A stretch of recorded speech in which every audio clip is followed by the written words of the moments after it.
सावधान।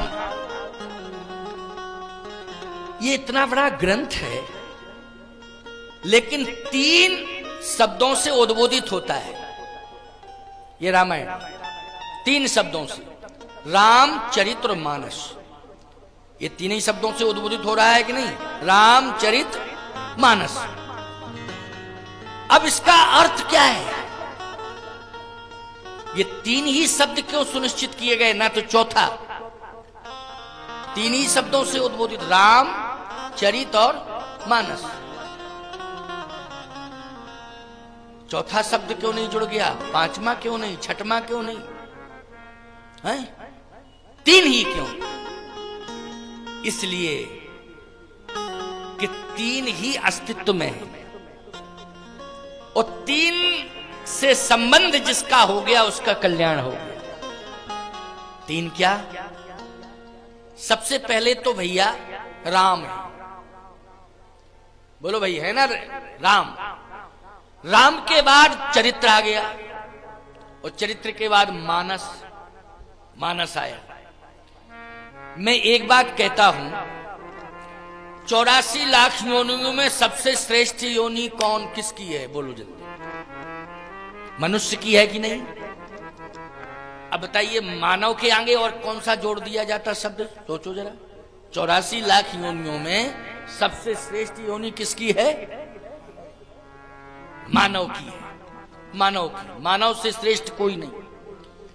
लेकिन मानव शरीर पाकर के भी अगर सार्थकता सिद्ध नहीं कर पाई आपने, तो बोलो ये जीवन व्यर्थ है कि नहीं? ये जीवन व्यर्थ है। मानव शरीर पाने के बाद भी यदि आपने सार्थकता सिद्ध नहीं कर पाई, तो ये जीवन व्यर्थ है आपका, मनुष्य शरीर व्यर्थ है। लेकिन ये सार्थक कब होगा मनुष्य जीवन? जब ये मानव शरीर हमारा राम को पाले, तो सार्थक हो जाएगा। हो जाएगा कि नहीं? ये मानव शरीर से अगर हमें राम मिल गए, ये मानव शरीर से हमें पुत्र मिल गया, पुत्रियां मिल गई, जमीन मिल गई, जायदाद मिल गई, तो ये मत समझना कि हम धन्य हो गए, हमारा जीवन सार्थक हो गया।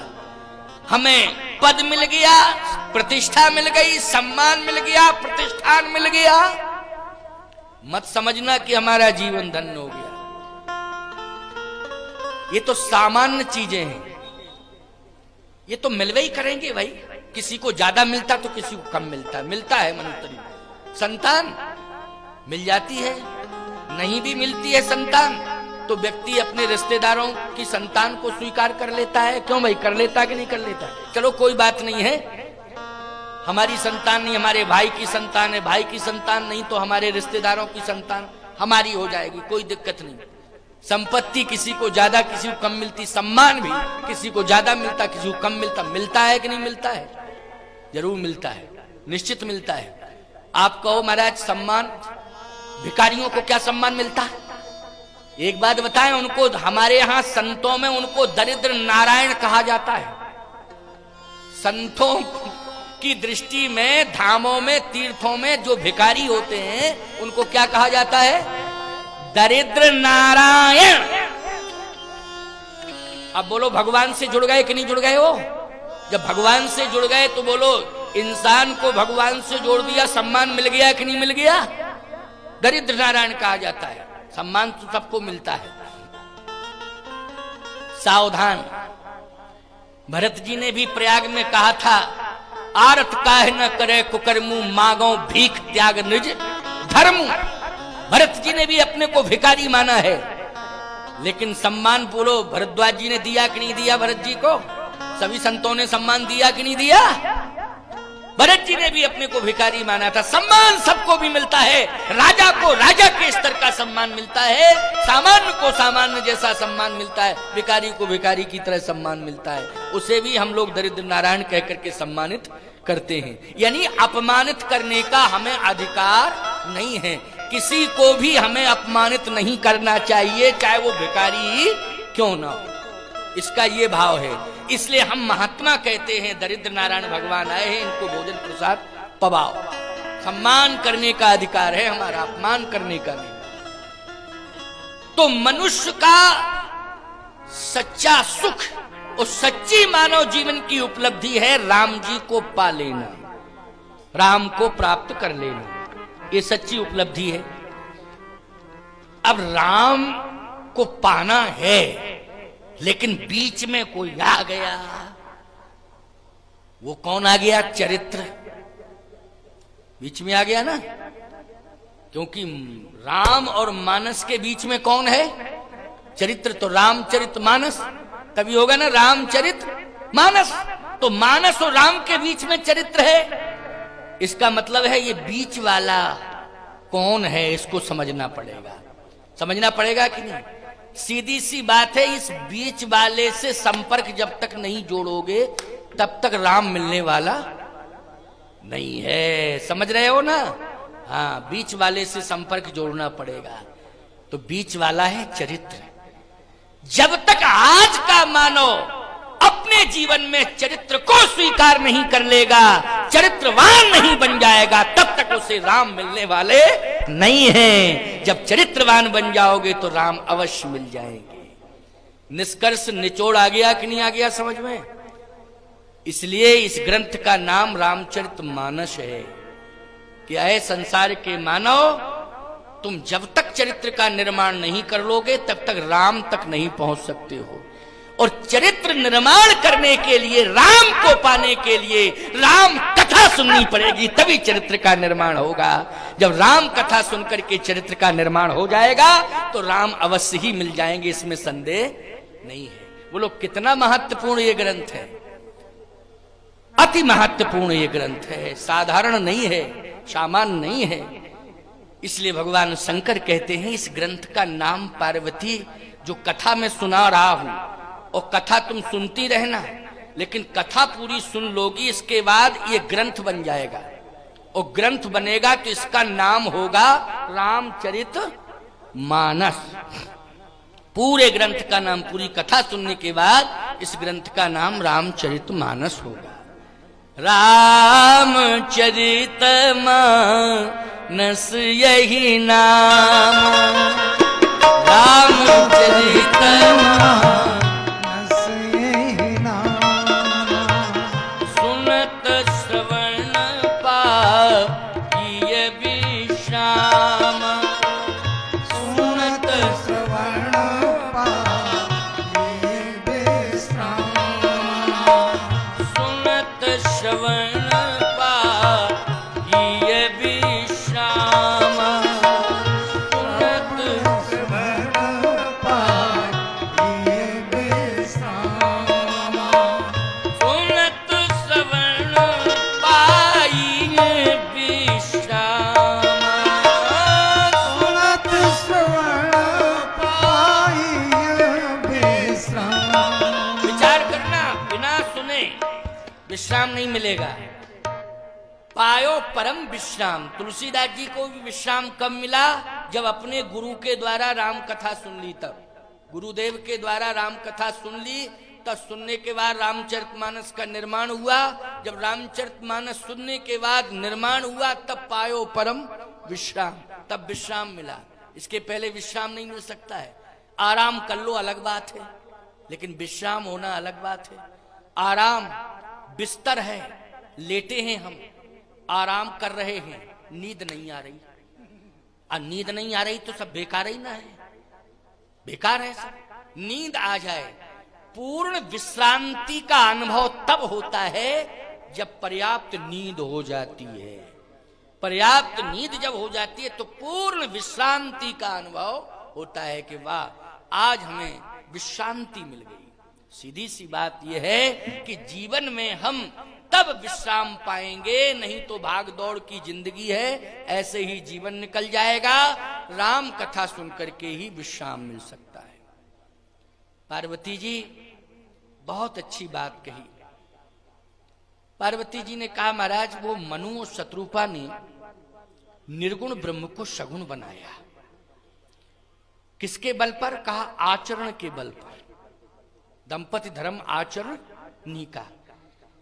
कहे आचरण की थोड़ी बहुत विशेषता कुछ बता दीजिए कि आचरण शब्द कहा आपने, आचरण के कारण आचरण कैसा था, कौन से आचरण आचरण का क्या स्वरूप है, आचरण का धरातल पर क्या दिग्दर्शन कराएंगे आप, उनका ये आचरण इस तरह देखने को तो मिले। क्यों भाई, जैसे आपको महाराज जी का आचरण अच्छा है, अब अच्छा है आचरण, लेकिन क्या देखा तुमने अच्छाई में, अच्छाई में भी क्या देखा है? तो कहोगे महाराज जी 4 बजे जगते हैं, ये अच्छाई है? महाराज जी बिना स्नान किए बिना पूजन किए कुछ ग्रहण नहीं करते हैं, ये अच्छाई है। महाराज जी का आचरण इसलिए अच्छा है कि झूठ नहीं बोलते हैं, सही सत्य बोलते हैं, ये आचरण अच्छा है। क्यों भाई, महाराज जी सबको समान रूप से आशीर्वाद देते हैं, भेदभाव नहीं मानते हैं, ये आचरण अच्छा। क्यों भाई, कई प्रकार का रूप जुड़ जाएगा कि नहीं, ये विशेषताएं हैं, यही आचरण श्रेष्ठ। आचरण की श्रेष्ठता यही है कि धर्मानुकूल विशेषताओं से परिपालित जीवन होना चाहिए, परिपूर्ण जीवन होना चाहिए। महाराज मनु शत्रुपा की श्रेष्ठता क्या है, आचरण की श्रेष्ठता क्या है? श्रेष्ठता यही है कि शत्रुपा जी पति की इच्छा में अपनी इच्छा मिलाती, पति की अपनी निजी उनकी इच्छा नहीं, पत्नी की अपनी निजी कोई इच्छा नहीं होती है, पति की इच्छा में अपनी इच्छा मिलावे वो पत्नी, और पति वह है जो परमात्मा की इच्छा में अपनी इच्छा जोड़े, वही पति है जो परमात्मा की इच्छा में अपनी इच्छा जोड़े, और धर्म पत्नी वही है जो पति की इच्छा में अपनी इच्छा जोड़े। लेकिन आजकल उल्टा है, पत्नी की इच्छा में पति की इच्छा जुड़ गई, उल्टा हो गया है। बिना पत्नी की इच्छा के तुम कोई काम भी नहीं कर सकते हो, और करोगे तो विरोध हो जाएगा, और विरोध होगा तो विस्फोट होगा। क्यों भाई, और इतना खतरनाक विस्फोट होगा कि फिर पता नहीं कि क्या क्या तुम्हें देखना पड़े, कौन से दिन देखने पड़े हैं। घर में रोटी मिलती थी, विरोध के कारण सेंट्रल जेल में रोटी मिल रही, ऐसी भी नौबत आ सकती है आजकल, है विडंबना विडंबना। लेकिन सावधान, रामायण पढ़ो, पत्नी वही है जो पति की इच्छा में अपनी इच्छा मिलाए, और असली पति सच्चा पति वही है, सच्चा पति जो परमात्मा की इच्छा में अपनी इच्छा मिलावे। बोलो, इससे बढ़िया पति पत्नी का श्रेष्ठ आचरण हो सकता है कोई दूसरा? यही है महाराज मनु और शत्रुपा में। महाराज मनु ने स्मृति लिख दी पूरी, मनुष्य स्मृति, बोलो है कि नहीं? मनु स्मृति को आप जब पढ़ेंगे तो बताओ भाई, आचरण से भरा हुआ ग्रंथ है कि नहीं मनु स्मृति, बोलो है कि नहीं? जितनी भी नीतियां हैं, धर्मानुकूल आचरण है, सब भरे पड़े हैं। ये धर्मानुकूल आचरण था महाराज मनु का।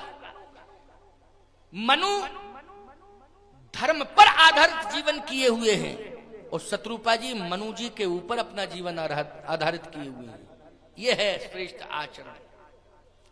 अच्छा, जब पति पत्नी का श्रेष्ठ आचरण होता है तो संतान का भी श्रेष्ठ आचरण होता है नहीं संतान, क्योंकि प्रभाव पड़ता है संतान पे।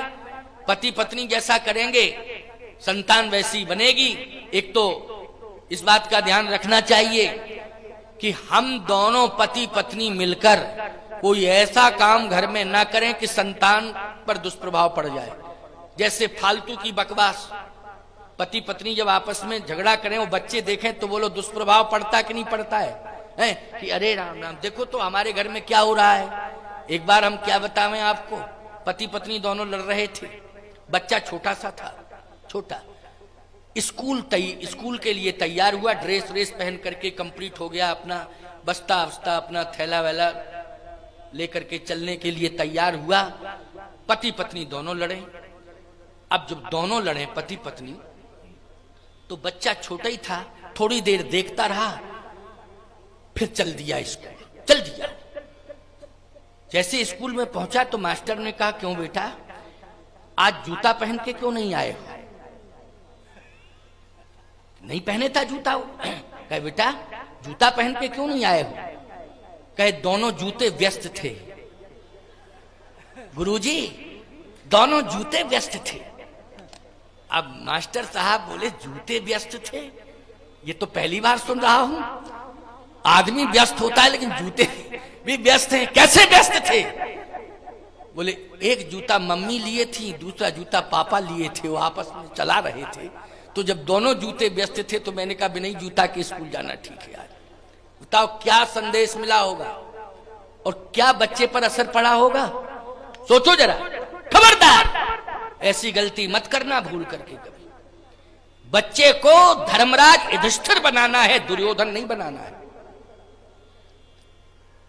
बच्चे को राम बनाना है, रावण नहीं बनाना है। अगर बच्चा रावण बन गया तो रहा न कुकुल रोवन हारा। अगर बच्चा दुर्योधन बन गया तो वंश में कोई रोने वाला नहीं रहेगा। प्यारे ईमानदारी से बताओ, महाभारत का परिणाम देखा है आपने, सुना है। इसलिए मैं कहता हूं कि संभल करके चलो। आपस में कोई बात भी हो जाए लेकिन बच्चों को देखो, विचार करो, कहीं दुष्प्रभाव न पड़ जाए। इस बात का हर पल हर क्षण ध्यान देना है। संपत्ति चली जाएगी, प्रयास करने पर फिर मिल जाएगी। बच्चों के संस्कार चले जाएंगे तो दोबारा लौटने वाले नहीं हैं। इसलिए ध्यान रखना, बहुत सावधानी की आवश्यकता है। इसलिए कथा जो सकल लोक हितकारी, सोई पूछन चह शैल कुमारी। लोक कल्याण करने वाली कथा कही। मेरा लोक का कल्याण कैसे होगा? लोक का कल्याण होगा तो मेरा भी कल्याण हो जाएगा, सबका कल्याण हो जाएगा। लोक कल्याण में ही सबका कल्याण छिपा हुआ है।